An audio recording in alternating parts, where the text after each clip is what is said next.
Magandang gabi sa ating lahat. Ito po ang latest sa Bagyong Enteng at sa pinag-ibayo nitong habagat base po sa 5 PM bulletin na ipinalabas po ng Pag-asa. Kaninang alas 4 po ng hapon, huling namataan ang Bagyong Enteng sa vicinity po ng Madela, Quirino. At ito po ay nagtataglay ng lakas na hangin na 85 km per hour malapit sa gitna at bugso na umaabot hanggang 140 km per hour. Inaasahang kikilos ito pahilaga-hilagang kanluran sa bilis na 20 km per hour.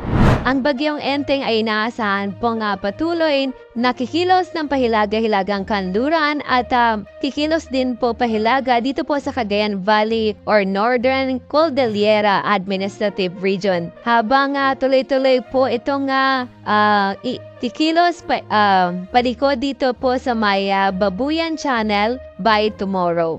Samantala dito naman po sa bahagi po ng West Philippine Sea, ito po ay magwe-westward by Thursday, by tomorrow afternoon to Thursday. At inaasahan din pong ito po ay mag-exit ng Philippine Area of Responsibility ng Wednesday morning or afternoon.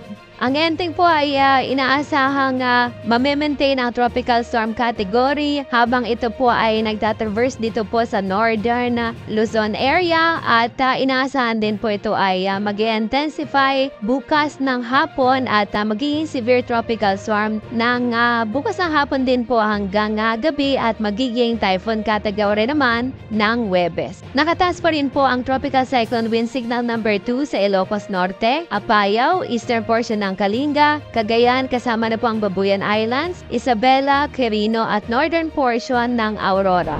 Samantala, tropical cyclone wind signal naman po ang nakataas sa Batanes, Ilocos Sur, La Union, eastern portion ng Pangasinan, Abra, nalalabing bahagi ng Kalinga, Mountain Province, Ifugao, Benguet, Nueva Vizcaya, nalalabing bahagi ng Aurora, Nueva Ecija at eastern portion ng Bulacan. May tropical cyclone wind signal number 1 pa rin po sa Metro Manila at dito po sa Rizal, northeastern portion po ng Laguna pati sa northern portion ng Quezon Province. Samantala po kahit wala pong tropical cyclone wind signal ay maaari pa rin po makaranas ang babing dito pong mga lugar ng mga pagbugso ng hangin dulot naman po ng habagat. Ngayong araw po asahan po ang mga pagbugso ng hangin dito po sa Ilocos Region, Aurora, Zambales, Bataan, Bulacan, Metro Manila, Calabarzon, Mimaropa, Bicol Region at Visayas. Bukas naman po ay may mga pagbugso ng hangin sa Ilocos Region, Nueva Vizcaya, Quirino, Zambales, Bataan, Aurora, Bulacan, Metro Manila, Calabarzon, Mimaropa, Bicol Region, Western Visayas, Negros Island Region at Northern Samar. Sa Miyerkules po ay mayroon pa rin pagbugso ng hangin dulot ng habagat dito po sa Ilocos Region, Abra, Benguet, Zambales, Bataan, Bulacan, Aurora, Metro Manila, Calabarzon, Mimaropa, Bicol Region, Western Visayas, Negros Occidental hanggang sa Northern Samar.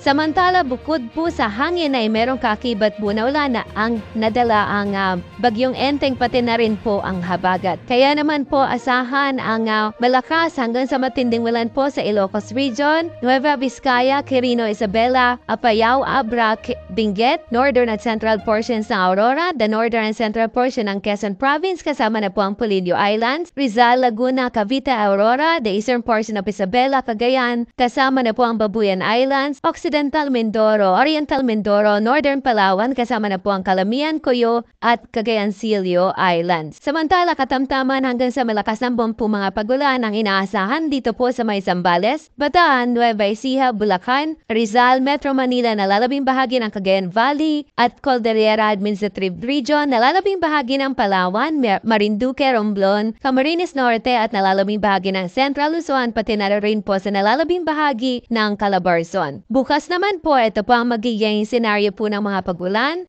Malakas na pagulan at matindihang pagulan po ang inaasahan pa rin po sa Ilocos Sur, Abra, Occidental Mindoro, Northern Palawan, kasama na po ang Calamian, Coyo, Cagayancillo, Zambales at Bataan. Katamtaman hanggang sa malakas namang mga pagulan ang inaasahan po sa nalalabing bahagi ng Ilocos Region, Benguet, Metro Manila, Calabarzon, nalalabing bahagi ng Palawan, Romblon, Tarlac, Pampanga, Nueva Ecija at Bulacan. Samantala, sa Miyerkules patuloy po ang mga pagulan at meron pa rin pong inaasahang mga pagulan, mas maulan po sa Ilocos Region, Zambales at Bataan. Meron pa rin katamtaman hanggang sa malakas na pagulan dito po sa Metro Manila, Calabarzon, Tarlac, Pampanga, Nueva Ecija, Bulacan, Occidental Mindoro, Oriental Mindoro, Palawan, Romblon at Antique. Inaabisuhan po yung ating mga kababayan na nasa lugar po na mabababa na pwedeng bahain o prone po sa pagbaha at maging sa areas po na nasa bulubunduking lugar o prone sa landslide na mag-ingat po. Samantala, meron naman po tayong nakataas na gale warning dito po sa areas kung saan po meron po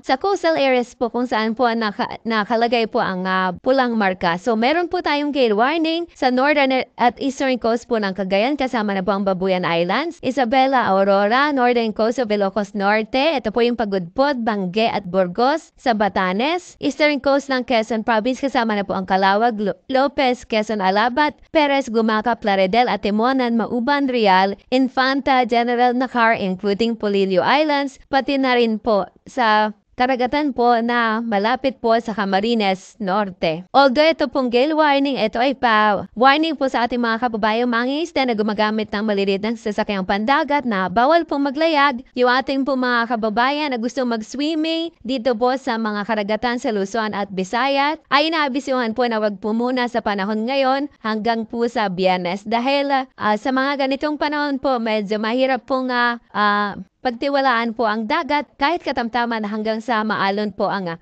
ating karagatan.